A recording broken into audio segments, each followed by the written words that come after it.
Assalamualaikum warahmatullahi wabarakatuh. Apa kabar Soli dan Solihah kelas 6 hari ini? Semoga kabar teman-teman alhamdulillah luar biasa.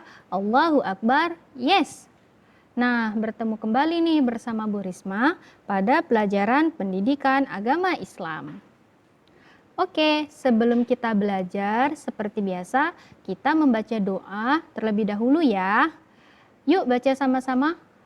Allahumma inni as'aluka ilman nafi'an wa rizqan thayyiban wa amalan mutaqabbala. Adapun kesepakatan belajar hari ini yaitu yang pertama, niat ikhlas belajar karena Allah Subhanahu wa taala. Yang kedua, fokus menyimak video pembelajaran. Dan yang ketiga, tidak membuka video yang lainnya. Nah, yuk kita cek terlebih dahulu video berikut ini ya.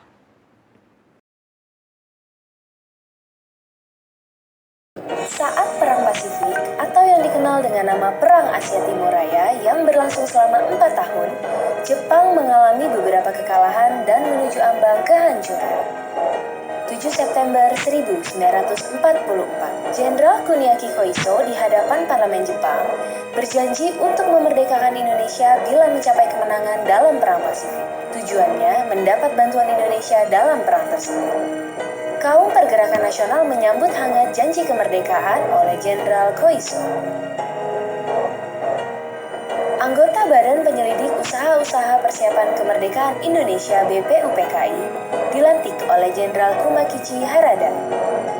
Rajiman Widyodiningrat, tokoh pergerakan nasional, ditunjuk sebagai ketuanya. Tapi, tidak semua petinggi militer Jepang sepakat dengan pelantikan BPUPKI. Misalnya Jenderal Izagaki dan Yuichiro Nagano. Keberatan dua jenderal itu tidak berarti banyak. Mayoritas petinggi militer Jepang tetap mendukung BPUPKI. Sidang BPUPKI dari 29 Mei sampai 1 Juni 1945 pun berjalan mulus. Setelah bersidang 2 kali, kerja BPUPKI berakhir dengan baik, sesuai harapan Jenderal Kumakichi Harada. BPUPKI lalu dibubarkan oleh Jenderal Terauchi Hisaichi, diganti jadi Panitia Persiapan Kemerdekaan Indonesia PPKI 7 Agustus 1945. 21 nama anggota PPKI diumumkan. Sebagian besar berasal dari BPUPKI. Mereka sudah bersiap sidang pada 16 Agustus 1945. Soekarno, Hatta, dan Rajiman Widyodiningrat wakil PPKI terbang ke Dalat, Vietnam 12 Agustus 1945. Di tengah kabar pengeboman Hiroshima dan Nagasaki di Jepang, Jenderal Hisaichi Terauchi, Panglima Angkatan Perang Jepang di Asia Tenggara, menyambut kedatangan mereka. Jenderal Terauchi berkata bahwa PPKI bisa segera memproklamasikan kemerdekaan Indonesia. Kabar gembira tepat pada hari ulang tahun Hatta. Mereka semua senang, kemerdekaan sudah di depan mata. Sepulang dari Vietnam, sejumlah pemuda dari organisasi Angkatan Pemuda Indonesia API membawa Soekarno dan Hatta ke Rengas Dengklok pagi hari 16 Agustus 1945. Dalihnya, situasi Jakarta genting, Bung. Pemuda mendesak Soekarno dan Hatta segera memproklamasikan kemerdekaan Indonesia. Jepang sudah menyerah, kata para pemuda. Soekarno dan Hatta terkejut, tapi Soekarno enggan memenuhi permintaan para pemuda. Menurut Soekarno dan Hatta, proklamasi kemerdekaan harus melalui rapat PPKI. Pemuda akhirnya memulangkan mereka ke Jakarta sore harinya. Sepulang dari Rengas Dengklok, Soekarno dan Hatta hendak bersidang dengan PPKI di Hotel Das Indies, Jakarta. Tapi Jepang melarangnya. Perubahan situasi mengarahkan rapat persiapan kemerdekaan ke rumah Laksamana Maeda, perwira Angkatan Laut Jepang. Di tempat inilah dalam sebuah ruangan, Soekarno, Hatta, dan Ahmad Subarjo merumuskan naskah proklamasi kemerdekaan tanpa gangguan dari Jepang. Soekarno lalu membacakannya ke anggota PPKI dan pemuda di serambi rumah. Naskah yang singkat, tapi semua sepakat dengan isinya. Kemerdekaan bukan lagi impian. Hari bersejarah itu tiba.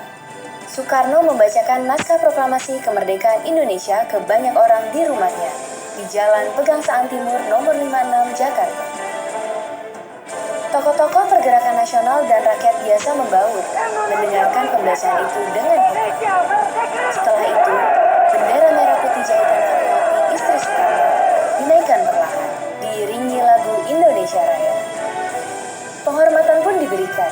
17 Agustus 1945, Indonesia akhirnya merdeka. Ini bukanlah pemberian, melainkan hasil perjuangan dari seluruh rakyat Indonesia. Proklamasi kemerdekaan mengantar bangsa Indonesia bergelut dengan cerita baru. Jepang memang telah terjungkir, tapi pengaruhnya belum berakhir. Ini dialami oleh fotografer Mendur bersaudara dalam merekam dan menyebar proklamasi. Jepang menghancurkan kamera Alex Mendur, sang kakak. Karena itu, Franz, sang adik, mengubur negatif fotonya di halaman kantor Surat Kabar Asia Raya demi selamatkan bukti-bukti proklamasi. Di tempat lain, pewarta berhasil mengabarkan proklamasi lewat media cetak, juga melalui siaran radio dengan menggunakan beragam bahasa daerah. Di desa-desa, pemuda Republik berperan meneruskan kabar proklamasi. Mereka berkeliling dan berteriak, "Jepang menyerah, Indonesia merdeka." Akhirnya, tiap orang menjadi saksi Indonesia telah merdeka.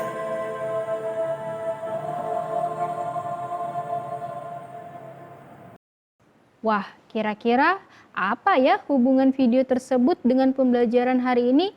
Apakah teman-teman ada yang tahu? Teman-teman, hari ini kita akan belajar tentang perjuangan kaum Muhajirin dan kaum Ansor. Tentunya perjuangan ini terjadi pada masa hidupnya Rasulullah Shallallahu Alaihi Wasallam ya. Nah, sebelum masuk pada perjuangannya, kita ketahui terlebih dahulu pengertian dari kaum Muhajirin. Kaum Muhajirin adalah sebutan untuk para pengikut Nabi Muhammad Shallallahu Alaihi Wasallam yang hijrah meninggalkan Mekah dalam rangka menjaga keimanan mereka dan menyelamatkan diri dari penindasan penduduk Mekah yang menentang dakwah Islam di kota tersebut. Nah, kaum Muhajirin sempat melakukan hijrah ke dua tempat. Yang pertama yaitu ke Habsyah dan yang terakhir ke Madinah. Nah, adapun perjuangan kaum Muhajirin yang perlu kita ketahui. Yang pertama, hanya takut kepada Allah Ta'ala. Nah, saat menghadapi perang dengan pasukan Quraisy, Rasulullah Shallallahu Alaihi Wasallam pun mengadakan rapat majelis militer tingkat tinggi. Nah, dalam rapat tersebut, beliau menyampaikan kondisi yang sedang berjalan dan saling bertukar pikiran bersama seluruh pasukan serta para komandannya. Ketika itu, ada sekelompok orang yang hatinya menjadi takut menghadapi pertarungan berdarah nantinya. Lalu sikap para komandan perang, baik Abu Bakar As-Siddiq maupun Umar bin Khattab tidak merasa takut dan berbicara sesuatu hal yang baik. Al-Miqdad bin Amr berdiri dan berkata, "Wahai Rasulullah, teruslah maju berdasarkan apa yang telah ditampakkan oleh Allah padamu. Kami akan selalu bersamamu. Demi Allah, kami tidak akan berkata kepadamu sebagaimana yang dikatakan oleh Bani Israel kepada Musa. Pergilah kamu bersama Robmu dan berperanglah kamu berdua. Sesungguhnya kami hanya duduk menanti di sini saja. Akan tetapi, pergilah engkau bersama Robmu dan berperanglah. Sesungguhnya kami akan berperang bersama kamu berdua.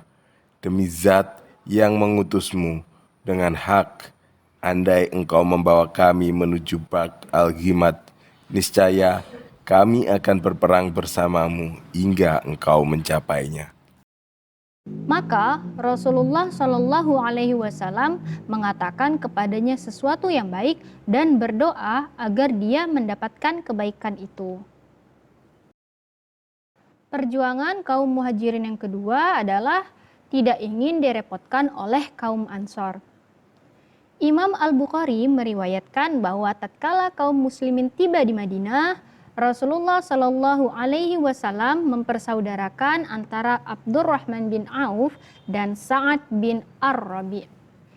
Diriwayatkan dari Abu Hurairah, beliau berkata, orang-orang Ansar berkata kepada Nabi Shallallahu Alaihi Wasallam, bagi-bagikanlah pohon kurma di antara kami dan saudara-saudara kami. Beliau menjawab, tidak. Lalu golongan Ansar berkata, kalau begitu, kami cukupkan pangan kami dan kami akan menyertakan kalian dalam panen buah kurma. Mereka berkata, kami mendengar dan menaati. Hal ini menunjukkan bahwa di saat kaum Ansar memberikan sambutan yang luar biasa, pengorbanan, itsar atau mementingkan kepentingan orang lain atas diri sendiri, rasa cinta, dan hati yang suci terhadap saudara-saudara mereka dari golongan muhajirin. Selain itu, kaum muhajirin sangat menghargai kedermawanan kaum Ansor dengan bijak. Mereka hanya menerima kebaikan dari kaum Ansor untuk memenuhi kebutuhan mereka. Berbeda halnya dengan kaum muhajirin yang ikut Nabi berhijrah, kaum Ansor adalah sebutan untuk suatu kaum yang menerima hijrah Nabi Muhammad SAW dari Makkah menuju Madinah. Sesampainya di Madinah, mereka menyambut Nabi Muhammad SAW dan kaum muhajirin dengan baik dan membantu perjuangannya. Secara bahasa, Ansor berarti penolong, dan kaum Ansor terdiri dari dua bani, yaitu Bani Khazraj dan Bani Aus. Tidak kalah penting, kita juga perlu mengetahui perjuangan dari kaum Ansor loh. Berikut yang pertama adalah ikut serta dalam membela Islam. Saat menghadapi perang Badar oleh kafilah Quraisy, Rasulullah Shallallahu Alaihi Wasallam bersiap-siap untuk berangkat berperang dengan ditemani oleh 313 orang laki-laki.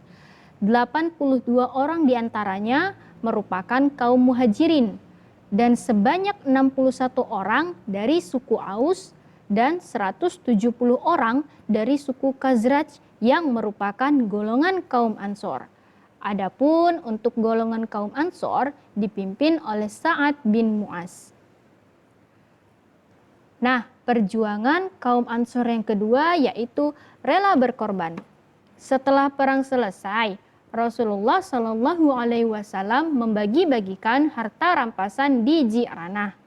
Pembagian yang dilakukan beliau tentunya didasari atas siasat yang sangat bijak. Tetapi hal tersebut belum dimengerti oleh kaum Ansor, sehingga muncullah omongan-omongan miring. Setelah itu, Sa'ad bin Ubadah mengadukan hal tersebut kepada beliau. Mendengar pengaduan Sa'ad, Rasulullah Shallallahu Alaihi Wasallam bertanya kepada Sa'ad, lalu meminta agar mengumpulkan kaumnya untuk menemui Rasulullah. Lalu Rasulullah Shallallahu Alaihi Wasallam pun mendoakan kaum Ansor. Ya Allah, kasihanilah orang-orang Ansor, anak-anak dan cucu mereka. Mereka menangis sesenggukan hingga air mata mereka membasahi jenggot-jenggot mereka dan berkata, kami ridho dengan pembagian yang diberikan Rasulullah Shallallahu Alaihi Wasallam. Barakallah teman-teman yang sudah menyimak kisah perjuangan kaum muhajirin dan Ansor yang Bu Risma sampaikan. Video ini bisa teman-teman gunakan untuk panduan belajar atau pendampingan saat mengerjakan penugasan. Sampai bertemu kembali pada pembelajaran berikutnya. Bu Risma akhiri dengan wassalamualaikum warahmatullahi wabarakatuh.